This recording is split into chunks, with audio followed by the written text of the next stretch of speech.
In today's video, I am taking on the task of ranking every single SMG in Rainbow Six Siege as of Year 9 Season 3. Now the way we're going to be doing this is, as you can see on screen now, we are going to be having a tier list, but we are going to be starting from D tier and working our way all the way up to S tier, which means we're going to be starting with the worst SMGs and leaving the best SMGs to the end of the video. So without further ado, let's not waste too much more of your time and let's start all the way down in D tier. Now looking at all the SMGs in the game, the first thing I notice is that there's not as many SMGs in the game as assault rifles. There's actually only 20 here for us to rank today. But on top of that, I also don't think any SMG in the game deserves D tier. I think almost every SMG is viable in certain situations. And if I had to pick out the worst SMG in the entire game right now, I'd probably go for Kavira's SMG, which I'd put at the low end of C tier. Now the reason why Kavira's SMG is this low is because it just has low fire rate, it doesn't really pack a punch, and overall you don't even want to be using the SMG when you're playing Kavira. You're better off going with the pistol and shotgun combo. I do know though that there are a lot of fans of this weapon, so let me know if this is the right placement down in the comments,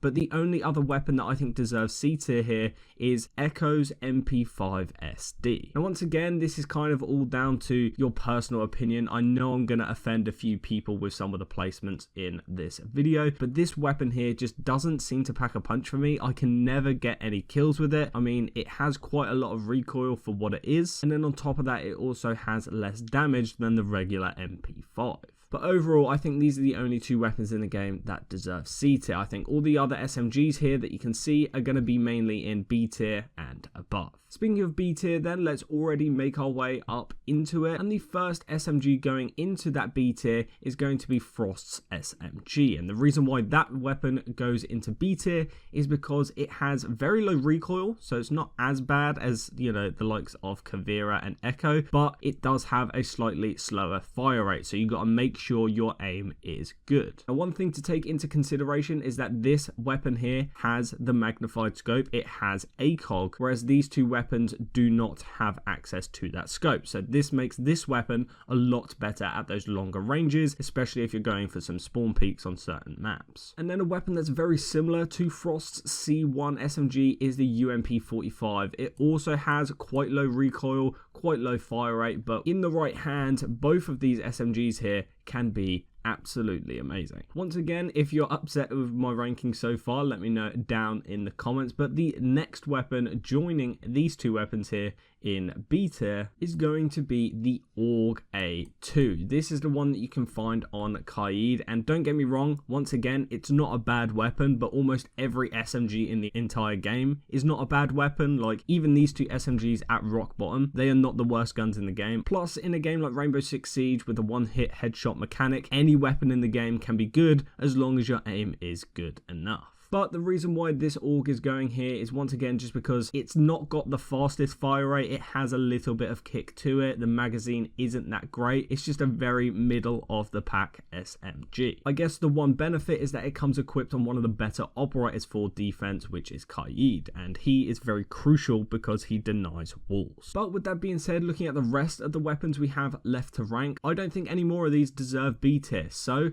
let's move straight on into A tier. So starting off with the Uzi, I think that is an A tier weapon, very high damage, pretty manageable recoil. Unfortunately, it's only available on Thorn. I'd like to see this weapon come to some more operators in the future. But once again, this weapon really does pack a punch. In the right hand, you can get so many kills with this thing. I think the next weapon going into A tier is going to be the FMG9. I think it's a little bit underrated. I think a few people would probably have this a little bit lower, but this is a pretty good SMG. Quite high fire rate, a lot faster than the Uzi, and I think the Uzi would probably be slightly lower than the FMG9. This comes equipped obviously on smoke and on Nook, so again I think this weapon just flies under the radar a lot of the time. The other weapons that I think deserve A tier has to go to the K1A, which used to be my favorite gun in the game. I'm not gonna lie, I used to main Vigil back in like year 3 of the game, and I used to love his weapon so goddamn much. So maybe there's a little bit of bias here, maybe this does deserve to be lower, but joining that would probably be the P90. Once once again, high magazine count, high fire rate, but it does come with a lot of kick. So if you can manage the recoil, you can get a lot of kills with this thing. So it probably does deserve to be even higher in A tier. And then the final weapon just missing out on S tier is going to be the P10 Roni. And that is because the magazine count has been nerfed so many times now that you can struggle to get more than one kill at a time. And then as for the rest of the weapons, these are all S tier weapons, and I will explain the reasons behind them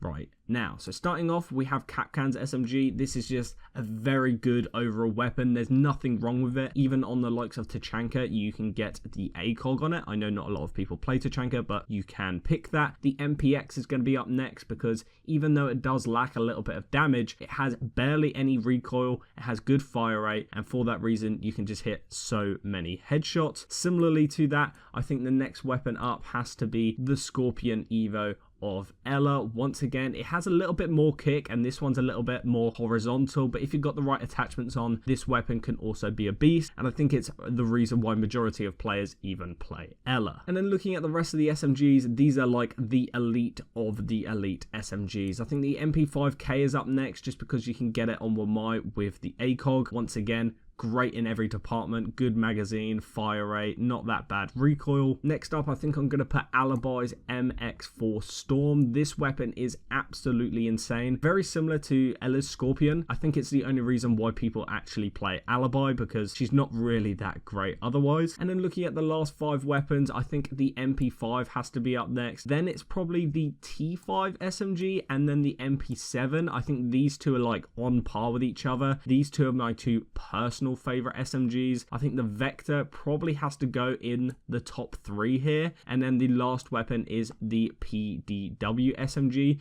which is very underrated. I think that deserves 4th place. So doing a quick overview, this is my finished list. Best SMG in the game is between the MP7 and the T5 SMG. I think it could go either way round. Then in 3rd place, we have the Vector. In the right hand, this thing is an absolute headshot machine. You can also get ACOG on it for Goyo, which is absolutely broken. I don't know why Ubisoft have done that. The PDW is very underrated. I actually prefer to use it on Jackal sometimes, even though he has one of the best ARs in the game as well. MP5, just a fan favorite, always going to be good. And then as I said, for the rest of them, they are self-explanatory. With that being said, guys, let me know what you think of my finished tier list. If you want to see me rank all the assault rifles in the game, click the video on screen. Thank you guys for watching. I appreciate that you made it this far, and I'll see you in the next one.